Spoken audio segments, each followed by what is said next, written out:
कामदेव का अंत और शिव जी की तपस्या। भगवान शिव की कथा में एक अत्यंत रोचक प्रसंग आता है जब उनकी कठोर तपस्या को भंग करने के लिए स्वयं कामदेव को भेजा गया।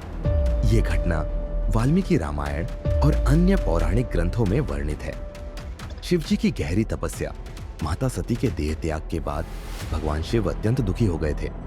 उन्होंने संसार से पूरी तरह विरक्त होकर हिमालय में तपस्या आरंभ कर दी।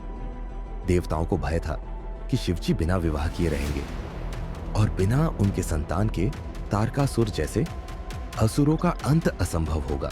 इस संकट से बचने के लिए सभी देवता मिलकर भगवान विष्णु के पास गए। विष्णु जी ने सुझाव दिया कि पार्वती जी ही शिव की अर्धांगिनी बनने योग्य है, लेकिन शिव को इस विवाह के लिए राज्य करना कठिन होगा। कामदेव का प्रयास, इंद्रदेव ने कामदेव को आदेश दिया कि वह भगवान शिव की तपस्या भंग कर दे ताकि वह पार्वती की ओर आकर्षित हो सके।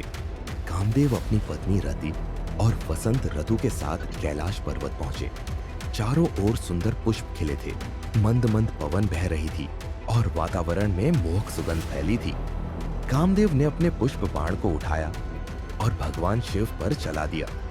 शिव जी का क्रोध और कामदेव का अंत, कामदेव के बाण का प्रभाव होते ही भगवान शिव की ध्यान अवस्था भंग हो गई।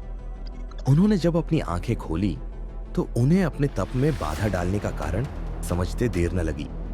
क्रोधित होकर भगवान शिव ने अपनी तीसरी नेत्र खोली और कामदेव भस्म हो गए। यह देखकर रति अत्यंत दुखी हो गई और भगवान शिव से विनती करने लगी। कामदेव का पुनर्जन्म, रति के विलाप को सुनकर शिवजी ने उन्हें आशीर्वाद दिया कि भविष्य में कामदेव बिना भौतिक शरीर के भी कार्य करेंगे। बाद में श्री कृष्ण के पुत्र प्रद्युम्न के रूप में कामदेव ने पुनर्जन्म लिया।